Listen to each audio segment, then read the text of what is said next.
Assalamualaikum warahmatullahi wabarakatuh.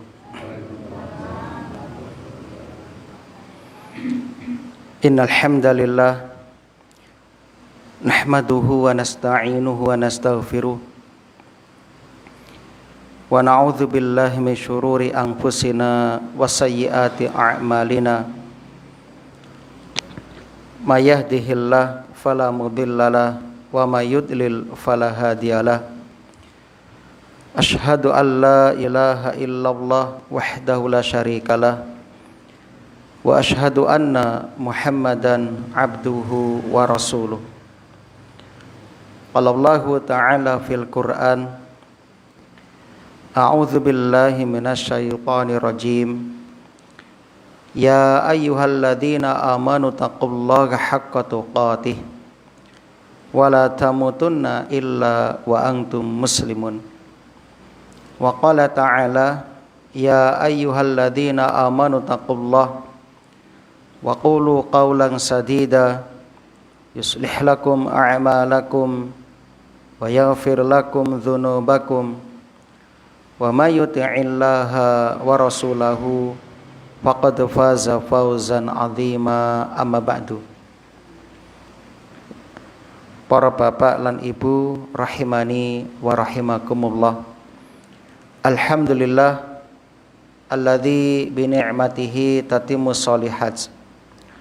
Segala puji bagi Allah yang dengan nikmatnya kebaikan-kebaikan hamba dapat terlaksana. Kita bersyukur kepada Allah hingga detik ini Allah masih memberikan kemudahan, kesempatan kepada kita untuk dapat menghadiri taman-taman surga. Salawat dan salam mudah-mudahan senantiasa tercurah limpahkan kepada Nabi kita Muhammad sallallahu alaihi wasallam, kepada keluarga dan juga para sahabatnya radhiyallahu anhum ajma'in. Allahumma shalli wa sallim wa barik ala nabiyyina Muhammad wa ala alihi wa ashabihi wa man tabi'ahum bi ihsanin ila yaumiddin.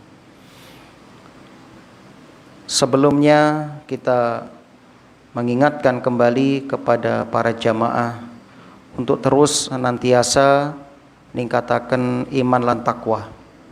Meningkatkan iman dan takwa kita sebagai dasar landasan untuk mendapatkan kebahagiaan, keselamatan wonten ing alam dunya ngantos benjang dumugi akhirat.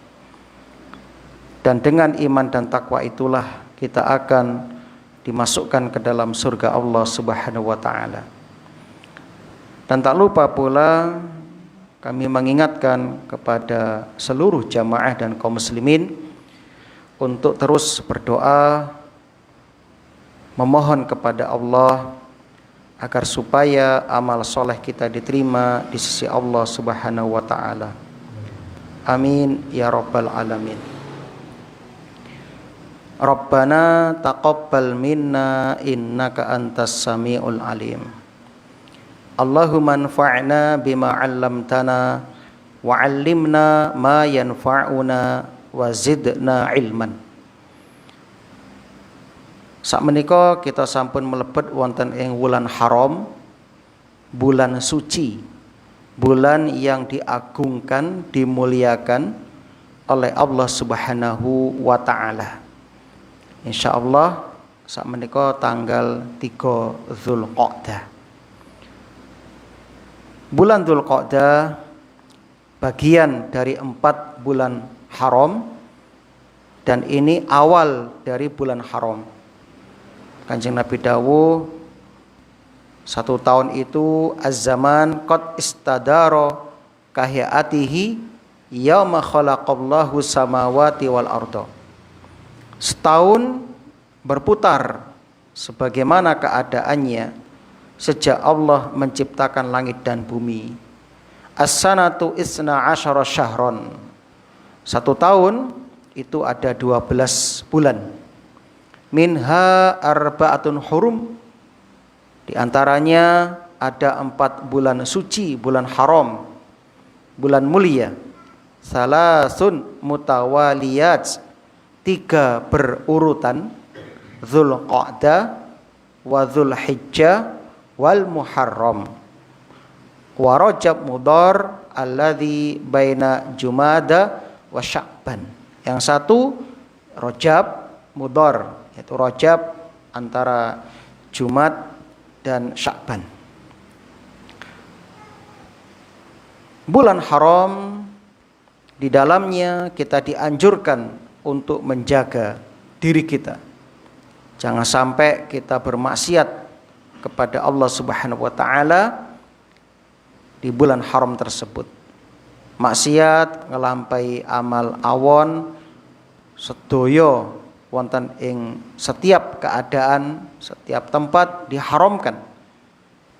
Dan bermaksiat di bulan haram lebih besar pengharamannya, lebih besar pengharamannya. Kemudian jamaah, alasan bulan Dzulqa'dah termasuk bulan haram, sebab disucikan dari peperangan. Jadi bulan Dzulqa'dah bulan yang disepakati tidak boleh ada peperangan di dalamnya. Ya. Dulu orang-orang jahiliyah, mereka ketika bulan Dzulqa'dah berhenti dari peperangan sebagaimana kebiasaan mereka. Mereka mulai melakukan perjalanan untuk menuju tanah suci Mekah, melaksanakan ibadah haji. Supaya perjalanannya aman, disepakatilah bulan Dzulqa'dah tidak boleh saling mengganggu. Bahkan sampai-sampai ketika bertemu dengan orang yang dulu membunuh ayahnya atau kerabatnya, ketika di bulan Dzulqa'dah mereka tidak melakukan balas dendam. Ya. Misalipun wonten tiang ingkang rumiyin bapak dipateni kambek tiang kala wau. Nah, ketika bertemu dengan anak orang yang terbunuh itu tidak melakukan pembalasan dendam, tapi tetap menjaga perdamaian bulan haram dan melaksanakan ibadah haji sebagaimana mestinya. Jadi orang jahiliyah saja memuliakan bulan Dzulqa'dah. Dan ini sesuai dengan apa yang Allah firmankan, fala tadzlimu fihinna anfusakum. Maka janganlah kamu mendolimi dirimu dalam bulan yang 4 itu. Ya, surat At-Taubah ayat 36. Larangan ini berlaku sepanjang tahun. Ya, jadi kita nggak boleh dolim pada diri kita sepanjang tahun. Hanya saja di 4 bulan haram larangannya lebih ditekankan lagi, sebab dosa yang dilakukan di bulan ini lebih besar secara kualitas, hukumannya lebih dahsyat. Sedangkan pahala di bulan ini juga lebih besar pahalanya, Masya Allah. Jadi ibu dan bapak ngaji wonten ing bulan haram itu lebih besar pahalanya daripada ngaji di selain bulan haram.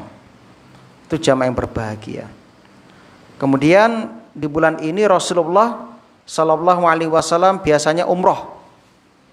Ya, Kanjeng Nabi dalam sejarah itu umroh yang paling sering ya bulan Dzulqa'dah. Waalaikumsalam warahmatullahi wabarakatuh. Nabi sering umrah di bulan Dzulqa'dah. Ini berdasarkan hadis-hadis yang sahih dalam kitab Bukhari dan Muslim. Kemudian jamaah yang berbahagia, maka nasihat bagi kami dan juga para jamaah di bulan Dzulqa'dah, melalui yang Jawa Tengah ngarani bulan Dzulqaidah, Dzulqa'dah atau Dzulqaidah kata orang Jawa. Mari kita bersama-sama memperbaharui taubat kita, ya, memperbanyak istighfar kepada Allah, rajin melakukan amal ketaatan, baca Al-Quran, sedekah, membantu saudara yang membutuhkan bantuan, zikir marang Gusti Allah. dan menjaga diri tidak merusak ya, kesucian bulan Dzulqa'dah ini dengan kemaksiatan. Mudah-mudahan Allah Subhanahu wa taala saking kelolaan panjenengan termasuk tiang ingkang menghormati ketetapan Gusti Allah lan syariat Gusti Allah lan Rasulullah sallallahu alaihi wasallam. Amin ya rabbal alamin. Nah, itu sekilas ya nasihat tentang bulan haram, yaitu bulan Dzulqa'dah. Alhamdulillah, monggo kita lajengaken anggenipun ngaos yang kita bahas tentang ancaman keluar dari masjid atau dari ya langgar setelah azan dikumandangkan tanpa uzur, tanpa alasan. An Abi Hurairah radhiyallahu anhu qala Rasulullah sallallahu alaihi wasallam la yasma'un nida fi masjidi hadza, tidaklah seseorang mendengar azan di masjidku ini summa yakhruju minhu illa li hajatin, kemudian dia keluar darinya kecuali untuk suatu hajat, summa la yarji'u ilaihi illa munafikun, kemudian tidak kembali lagi, maka orang itu ya pasti orang munafik ya. Hadisipun hasan sahih. Ini ancaman tumrapin tiang ingkang mireng azan wonten ing dalam masjid, nuli sak sampunipun azan dheweke medal tanpa uzur, tanpa wonten hajat ya moro metu terus gak balik malih untuk sholat jamaah, maka orang ini termasuk orang munafik. Na'udzubillah, ini ancaman yang keras.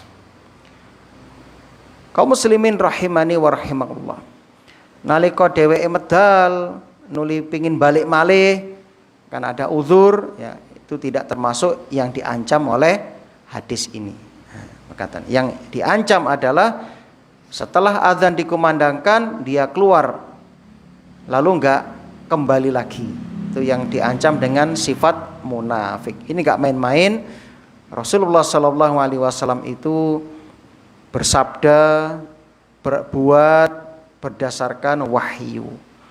Wa ma yantiqu 'anil hawa in huwa illa wahyu yuha. Tidak ada yang diucapkan oleh Kanjeng Nabi kecuali berdasarkan wahyu. Jamaah rahimani wa rahimakumullah, salajengipun anjuran membangun masjid-masjid di tempat yang memerlukan. Saking Utsman bin Affan radhiyallahu an, dia berkata, pada saat orang-orang berkomentar kepadanya ketika Utsman membangun masjid Rasulullah sallallahu alaihi wasallam, innakum aktsartum, sesungguhnya kalian telah banyak berbicara. Ya. Maksudnya apa? Kalian telah suudzon kepadaku. Di zaman Utsman, kaum muslimin tambah kathah, semakin banyak, sehingga masjid Nabi gak cukup. Akhirnya oleh Utsman diperluas, ditambah. Ya. Ketika Utsman melakukan itu, orang-orang memiliki persangka buruk kepada Utsman. Ya. Lalu Utsman menjawab, menjelaskan, menghilangkan ya suudzon pada diri kaum muslimin. Wa inni, sesungguhnya aku sami'tu Rasulullah sallallahu alaihi wasallam yaqul, mendengar Rasulullah sallallahu alaihi wasallam bersabda, man bana masjidan, barang siapa yang membangun masjid,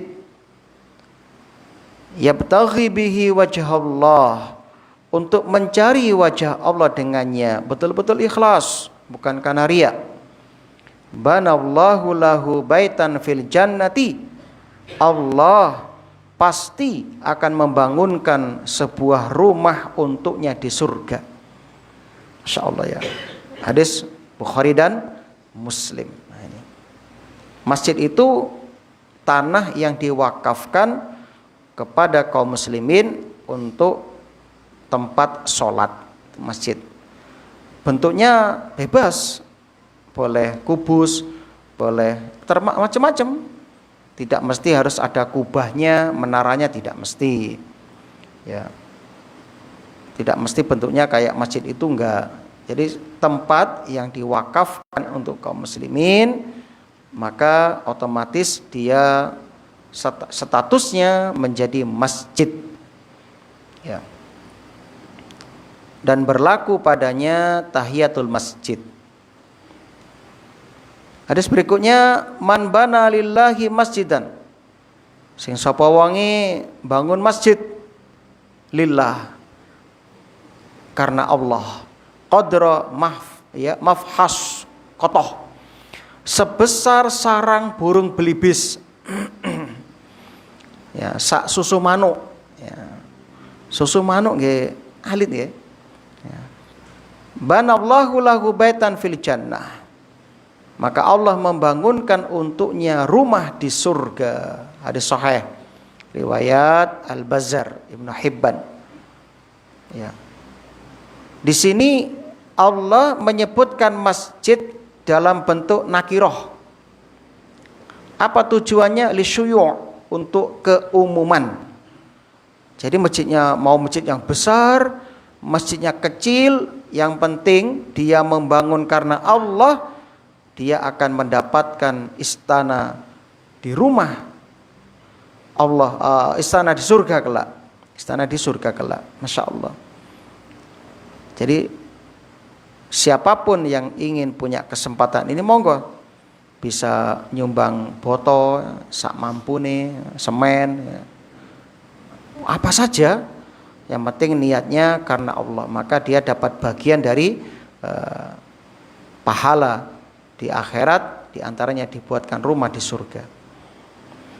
Hadis berikutnya, ya, man hafara ma'an, barang siapa menggali air, ya, sumur bor utawi sumur biasa, lam yashrab minhu kabidun harra, yang tidaklah suatu hati yang haus, ya, min jinnin wala insin wala ta'ir, baik dari kalangan jin, menungso, burung, yang minum darinya. Masya Allah. Jamaah yang berbahagia, ini menunjukkan keutamaan, ya, mengalirkan air untuk kaum muslimin.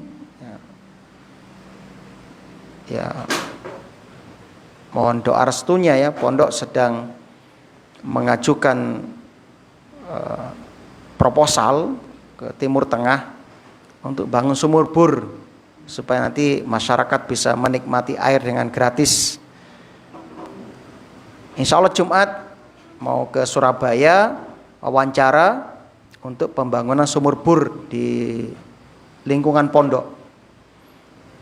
Tapi kabarnya daerah sini itu sulit kabarnya. Pasir nggih. Daerah Nduku itu kabarnya pun pasir nggih. Batu juga. Kalau batu masih ada harapan.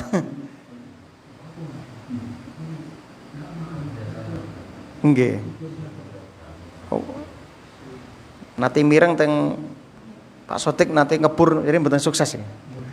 Padahal alatnya gede ya. Gini kok Mas, ya, kita sempat khawatir ya. Ustaz Hamali sanya bismillah Ustaz, coba mawon pun bismillah menawa nek keajaiban. Mana-mana nek kono muncrat wah. Banyune luar biasa, mudah-mudahan ya kita berusaha. Kalau enggak mampu ya sudah. Berarti belum rezekinya. Nah, memang kabarnya di sini agak sulit kabarnya. Tapi kalau bedadung ngriko ke utara terusnya gampil. Nggih leres nggih. Sampai turah-turah ngriko. Daerah nggih, Masya Allah. Ya cobalah bismillah. Kita coba dulu, kadang mengajukan ini. Nah. Taib. Nalika jenengan gak ada sumur bur diminum oleh jin, oleh manusia, oleh burung, illa ajrahullahu yaumal qiyamah, melainkan pasti Allah memberinya pahala pada hari kiamat. Masya Allah. Waman bana masjidan kamafhasi qatoh aw asghor, barang siapa membangun masjid sebesar sangkar burung, kan kayak gak masuk akal, masjid sak sangkar burung sak susu manuk, aw asghor utawi lebih cilik, lebih kecil dari sangkar burung, banallahu lahu baitan fil jannati, Allah akan membangunkan untuknya rumah di surga. Masya Allah. Ini motivasi, dorongan untuk kita jangan meremehkan amal kebaikan sekecil apapun. Misalipun ibu namung gada ya semen sak-sak, mboten saya izin wonten pembangunan masjid, Pak Panitia kula nyumbang sak-sak gak apa-apa. Kuwati tuku sak kilo ya sekilo gak ada masalah. Yang penting ikut andil dalam kebaikan. Hadis berikutnya,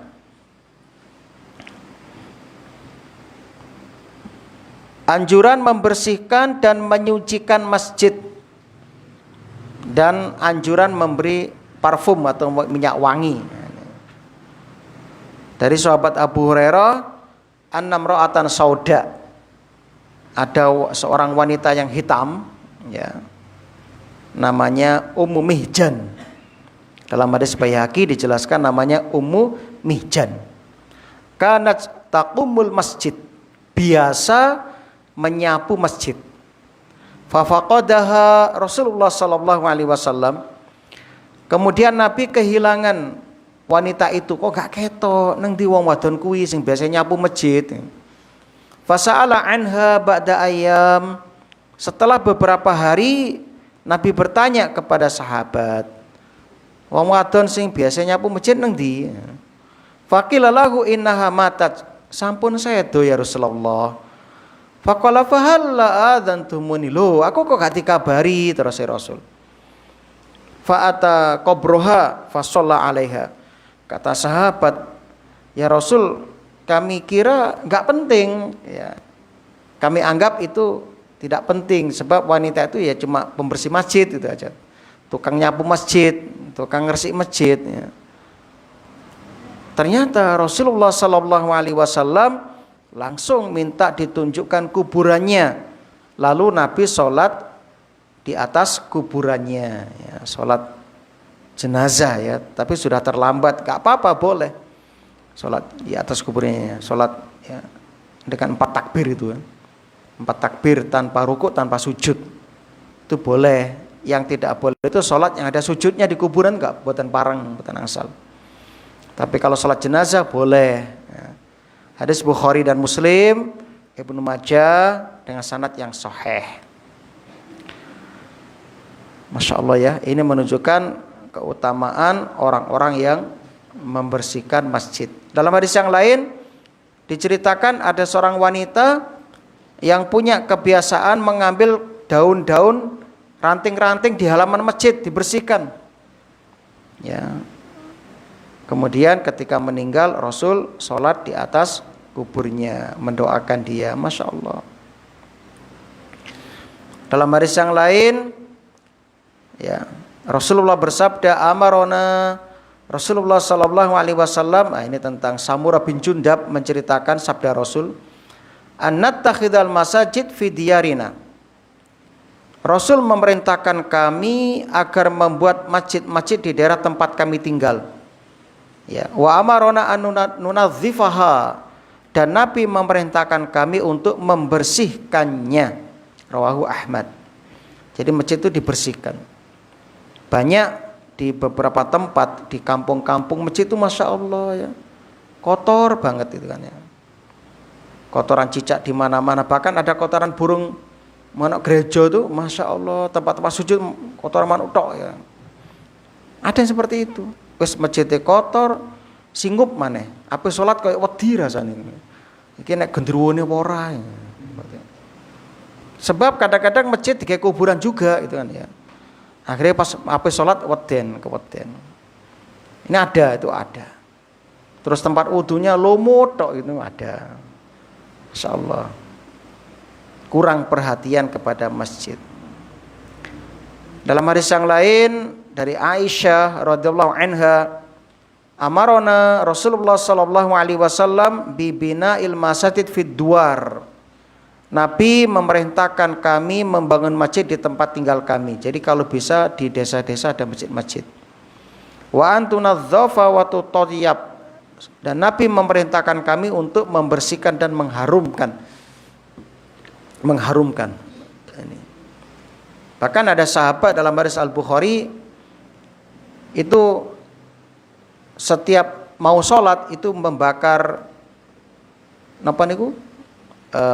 Sing wit sing dibong niku wangi gaharu dibong diasapi masjid Nabi keliling ya kayak meto apa tempat asap itu gaharu diasapi ben wangi masyaallah itu senes menyan nggih tapi gaharu lak menyan dikira dukun nggih jenengan wah masjid Pak Adi dimenyani sing les pakai kayu gaharu itu bagus harum. Sekarang sudah ada parfum, ada yang otomatis, ada menitannya, cerat itu kan ya. Ada juga yang semprotan atau mungkin beli yang digantung di kipas ya. Kalau bisa tempat sholat itu wangi, jamaah betah kan begitu. Itu jamaah. 6. Berikutnya ancaman meludah di dalam masjid dan meludah ke arah kiblat.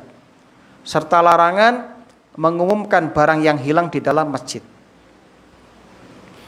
An Ibnu Umar radhiyallahu anhuma, dari Ibnu Umar radhiyallahu anhuma dia berkata, bainama Rasulullah sallallahu alaihi wasallam yakhutubu yauman, ketika Rasulullah sallallahu alaihi wasallam khutbah wonten ing suwijine dina, id ra'a nukhamatan fi qiblatil masjid, tiba-tiba Kanjeng Nabi ningali nukhamah. Nukhamah niku dahak riak ya. Ada dahak di arah kiblat masjid. Fataghayadhu 'alan nas. Tiba-tiba ya. Fataghayadhu nuli Kanjeng Nabi marah. Nesu marang menungso, marang para sahabat. Nabi marah sumhakkahan. Kemudian Nabi mengeriknya. Jadi dahak yang sudah mulai kering itu dikerik oleh Nabi. Ya. Wahsibu ya. Fada'a bi za'faron falatohahu bi. Lalu Nabi minta za'faron, minyak wangi. Lalu dipercikkan ke bekas dahak kalau wau. Masya Allah ya, jadi bekas dahak yang nempel itu dikerik di dinding masjid, kemudian dikasih parfum. Wa qala innallaha azza wa jalla qibala wajhi ahadikum idza shalla. Sesungguhnya Allah di depan wajah salah seorang dari kalian ketika dia sholat. Fala yabsuk baina yadayhi, janganlah meludah ke arah kiblat, ke depannya. Rawahu Al-Bukhari dan Muslim nuli Abu Dawud. Masya Allah, ini termasuk ya perbuatan yang mengandung dosa ini ya. Mboten pareng. Ustaz lah kepeksa pengin ngidu, engko lah gak ngidu sok ya mengganggu dan sebagainya, maka ibu atau bapak bisa pakai sapu tangan atau tisu. Jadi kalau memang Anda sedang banyak keluar dahak, mungkin sedang kurang fit ya, atau sedang demam pilek dan sebagainya, jenengan antisipasi mawon. Kalau terpaksa mau sholat berjamaah di masjid atau sedang sholat sendirian, supaya enggak meludah ke arah kiblat atau ke depan, jenengan supados beto tisu utawi sapu tangan. Kalau masjidnya pasir ya seperti zaman Nabi, itu boleh meludah ke bawah kakinya, nanti ditutup pakai pasir itu. Nah, atau kalau sudah dibersihkan itu boleh. Nah, masjid kita kan sudah pakai karpet itu kan ya. Engko lak ngidung nggih malah ngotori masjid, maka mendingan jenengan beto tisu utawi sapu tangan. Nah, ngidung nang tisu nggih dilipat, masukkan saku, setelah sholat dibuang. Itu solusinya. Kalau terpaksa pingin ngidu atau pingin ngedalaken riya utawi dahak. Yang jelas jangan sampai ngidu di dalam masjid. Mboten pareng. Ya. Hadis berikutnya, anna Rasulullah sallallahu alaihi wasallam ra'a nukhama fi qiblatil masjid fa aqbala 'alan nas fa qala ma balu ahadikum yaqumu mustaqbila rabbihi fayatanakha amamah. Kalian tuh kenapa, kata Rasul?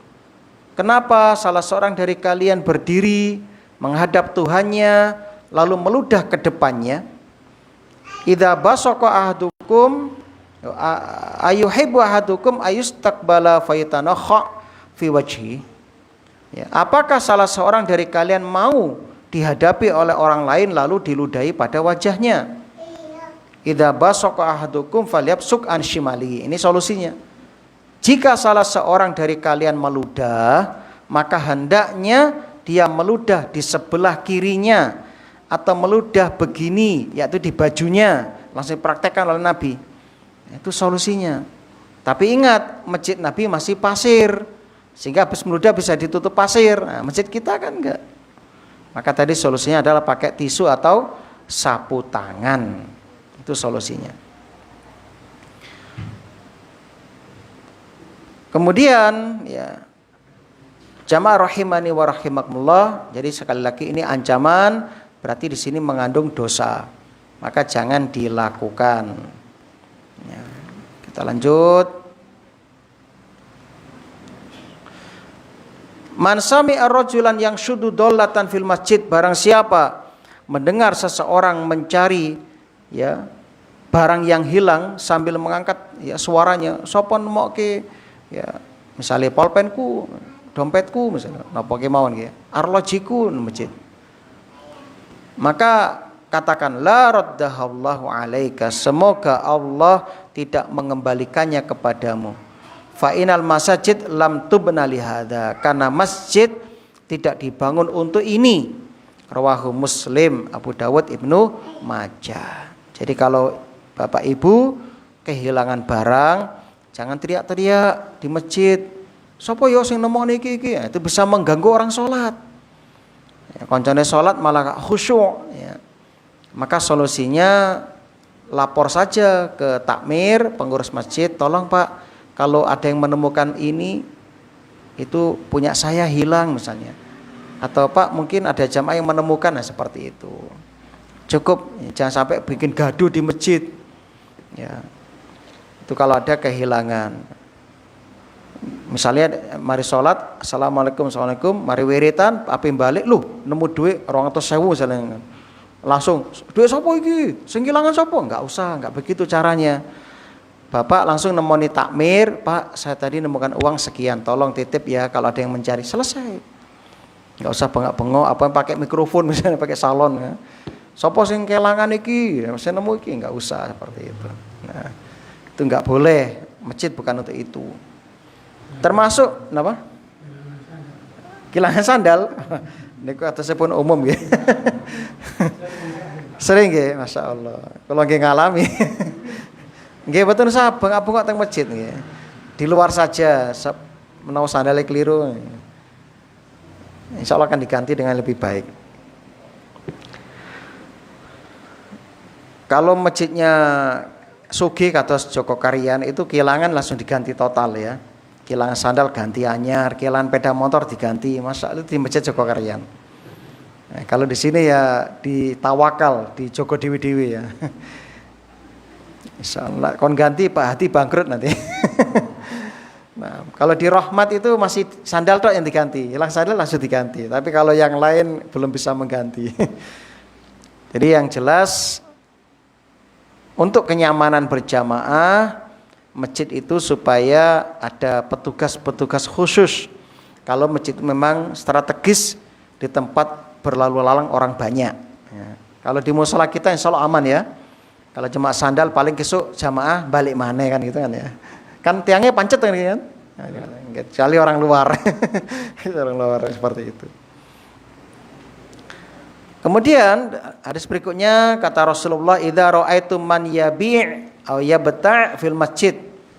Apabila kamu melihat orang yang menjual atau membeli di masjid, nah ini bisnis jual beli di masjid, faqulu la arbahallahu tijarataka. Doakan semoga Allah tidak memberkahi perdaganganmu, semoga tidak untung daganganmu. Itu doanya. Wa idza ra'aitum man yangshudu dallatan, kalau kamu melihat orang yang mencari barang yang hilang dengan suara yang tinggi, "Woi, sapa nemokno barangku?" misalnya. Faqulu la raddallahu alaik. Doakan semoga Allah tidak mengembalikan barang itu kepadamu. Nah, di sini sahih. Ini ancaman ya. Nah, jadi masjid dibangun untuk zikir, untuk ibadah, bukan untuk bisnis, bukan untuk mengumumkan barang-barang yang hilang. Nah, hadis berikutnya, idza tawaddaa ahadukum fi baiti, barang siapa berwudu di rumahnya, summa atal masjid, lalu mendatangi masjid, kana fi shalah, maka dia dihitung, dianggap sebagai orang yang sedang sholat, hatta yarji'a, sampai kembali ke rumahnya. Fala yakul hakadha wa syabbaka baina asabi'ah, selama dia tidak melakukan tasbik. Tasbik itu ngapurancang. Jadi Bapak Ibu dari rumah ketika niat pergi ke masjid atau ke musholain untuk sholat, sudah wudu di rumah, selama dari rumah sampai ke masjid jangan melakukan tasbik. Tasbik itu begini. Nah, begini. Boten pareng enten ya. Hindari begini. Kan banyak orang sambil nunggu qomat ini. Nah, ini. Boleh. Itu perbuatan setan. Namanya tasbik. Ya, itu boten pareng. Dan pahalanya luar biasa. Mila menikon sampunipun salam, assalamualaikum, assalamualaikum. Bapak Ibu jangan langsung pergi. Kenapa? Sebab saat itu malaikat sedang mendoakan kita, Allahumma firlahu, Allahumma arhamhu. Dan kita berharap termasuk yang didoakan malaikat itu. Maka bersabarlah, duduk dulu sebentar setelah sholat guna menyelesaikan zikir. Ya, kecuali memang ada keperluan yang darurat, mendesak, ya nggak apa-apa. Yang kita maksud yang tidak punya kesibukan yang mendesak, maka bersabarlah setelah salam, duduk sesaat untuk zikir guna meraih doanya para malaikat. Masya Allah. Seperti dalu menika jenengan dugi dalem sampun wudu, tidak ngapurancang ya, kemudian sholat selesai, zikir selesai, sholat sunnah, terus duduk niat menunggu sholat jamaah berikutnya, sudah dihitung mendapatkan pahala sholat berjamaah. Luar biasa. Ini sudah berapa ini? Berapa menit ini kan? Ini pahala bersabar duduk menunggu sholat berjamaah. Dakhala alaihi Rasulullah sallallahu alaihi wasallam fil masjid. Rasulullah sallallahu alaihi wasallam datang kepadaku di masjid. Ya, yakni dari Ka'ab bin Ujrah. Wa qad syabbaktu baina asabi'i. Sementara aku, kata Ka'ab, memasukkan jari-jariku, ya tasbik. Ya tasbik. Faqala ya Ka'ab, hai Ka'ab, idza kunta fil masjid, apabila kamu di dalam masjid, fala tusabbikanna baina asabi'i. Jangan melakukan tasbik yang saya contohkan tadi. Fa anta fi sholatin, ya. Sedangkan kamu di dalam ya salat, man tadarta shalah, kamu dianggap, ya, kata Rasulullah, kamu dianggap mendapatkan ya, pahala salat selama kamu menunggu salat. Rawahu Ibnu Hibban. Masya Allah. Ya. Kemudian hadis berikutnya, la tattakhidul masajid turuqan illa lidzikrin aw sholatin. Janganlah kamu menjadikan masjid kecuali sebagai jalan untuk berzikir dan sholat. Jadi di masjid itu gunakan zikir sholat ya, kajian, ya, diskusi agama, terus itu tujuannya. Ya, itu jamaah yang berbahagia. Yang terakhir dari bab ini, sayakunu fi akhir zaman, terus Rasulullah, akan muncul di akhir zaman. Ini bagian dari mukjizat Kanjeng Nabi, mendapatkan kabar-kabar akhir zaman. sayakunu fi akhir zaman, akan muncul di akhir zaman qaumun, satu kaum, yakunu haditsukum fi masajidihim, yang pembicaraan mereka dilakukan di masjid-masjid mereka. Laisallahu fihim hajjah, Allah tidak berhajat kepada mereka. Artinya apa? Akan terjadi masjid disalahgunakan, bukan tempat zikir dan ibadah lagi, ya, tapi dijadikan tempat konser dan sebagainya. Itu akan terjadi. Tempat ngerumpi, cangkruk, ya. Apalagi masjid sekarang canggih, ada wifi-nya. Akhirnya betah di masjid, ya.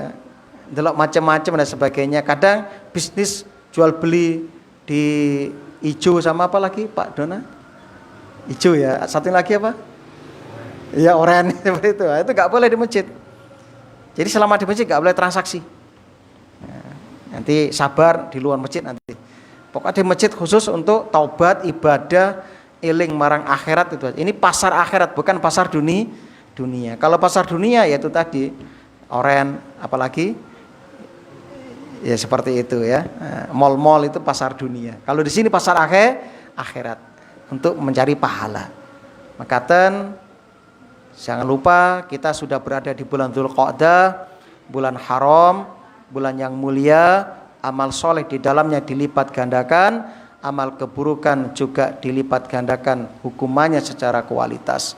Maka perbanyak amal kebaikan dan mudah-mudahan Allah mengampuni dosa-dosa kita, menerima amal soleh kita, dan mewafatkan kita dalam keadaan husnul khatimah. Rabbana dzalamna anfusana wa illam taghfir lana wa tarhamna lanakunanna minal khasirin. Rabbana taqabbal minna innaka antas samiul alim. Allahumma tawaffana alal islam was sunnah. Allahumma rzuqna husnal khitam. Rabbana atina fid dunya hasanah wa fil akhirati hasanah wa qina adzabannar. Amin ya rabbal alamin. Subhana rabbika rabbil izzati amma yasifun wa salamun alal mursalin walhamdulillahi rabbil alamin. Cekap semanten. Subhanakallahumma wa bihamdika asyhadu an la ilaha illa anta astaghfiruka wa atubu ilaik. Assalamualaikum warahmatullahi wabarakatuh.